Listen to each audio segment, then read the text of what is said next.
I mean, it's a constant pinch yourself moment. I mean, already to have been involved in this universe, in Ant-Man and the Wasp, to not only be invited back, but to be invited back with these actors and with this story and with Jake being the director. I mean, like, it was, I don't know, it was amazing, absolutely amazing.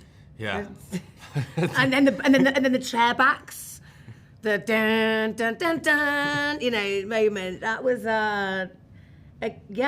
just share that whole time with all these incredible legends of the MCU, and it's pinch me moment for me.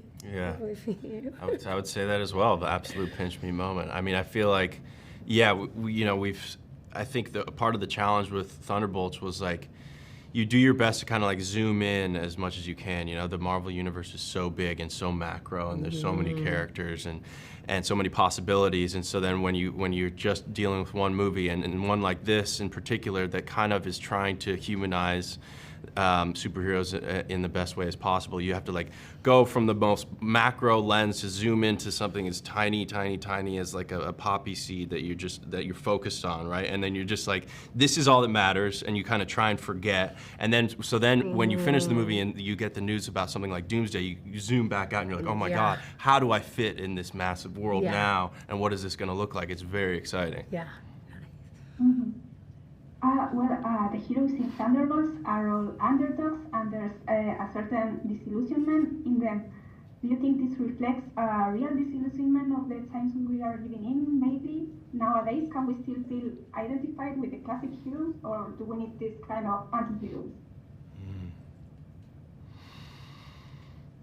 That's a good question. Can we? I feel like, what's so great about the anti-hero archetype is that it is one step less to you imagining yourself in their shoes, right? Because they are so flawed and they are dealing with all these kind of boots on the ground issues that we it's so relatable. I mean, I remember when Wyatt described this the other day, and it's certain heroes in the MCU, you look at them as aspiring. Aspiration. You want to aspire to be these characters. With our characters, it's you're relating to these characters because it's real. Like you said, boots on the ground. It's real emotions. It's real feelings, and it's okay to feel how you feel. And I think there's a beautiful message is that we're all very much like, we're all loners. We're all very much alone, and we don't know the idea of what team means, or what family struggles, or, relationships, or how to, not be alone in what we are and who we are. And I think what's beautiful is the characters, eventually the journey of them coming together, or choosing to and not being forced to, is, I think, it's a definite, like, relatable, like, to me, when you go, you don't have to be alone. You don't have to suffer, and, Last, the movie clearly tackles themes of the mental health and existential angst. What does it add to the superhero genre? What has it done to the superhero genre? Yeah. Is that the question? Like these themes.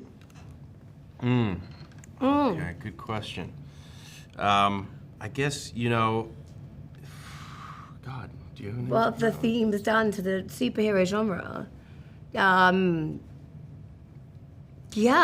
I mean, what are your... I think that it's shaken up a little bit of, like, I think that we're going to, hopefully take more time in excavating these characters with a little more patience and a little more, grant the audience a little bit more permission to kind of, like, stick with us for a little while. And yes, there's a lot of action and explosions and fighting and exciting stuff going on in this movie, but there's also a lot of really great, very rich moments where you're allowed to, stop, pause, and smell the daffodil for a second and, like, really appreciate the characters, and then you get back to the action. I think that hopefully that brings them into this four-dimensional realm. Yeah. That makes it, you're just a little less distanced from them. There's some, obviously I love and grew up loving like superheroes that are like, you know, that are without very much flaw. But there is a little bit of distance there. It's cool to be uncool in this movie. Yeah.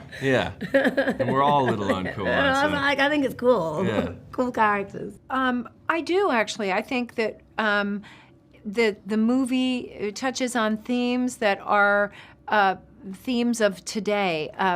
People feeling isolated, maybe not a part of their community, feeling maybe bad about themselves for whatever reason. And so I think that's why the film and discusses sort of how to get beyond that. And I think these are themes that are of value to be thinking about and discussing that are in the movie. Mm-hmm. Well, Julia, even though your character lacks superpowers in a world full of superhumans, she is still a formidable villain. Why do you think is that? What does it make it possible that someone as well can be a threat to characters like the Thunderbolts? Right. Well, she's a great manipulator. Her superpower is manipulation and being 3 or 4 steps ahead of where everyone else is. And that is, in and of itself, a superpower, even though she's not, you know, flying around and transforming and becoming invisible. But it gives her a lot of strength and a lot of sway over these characters. Geraldine, you are aware of the rumors surrounding your character, that she's indeed this superheroine called Songbird. Setting aside if this is true or not, are you familiar with the character? Would you like to play it someday, maybe? Absolutely.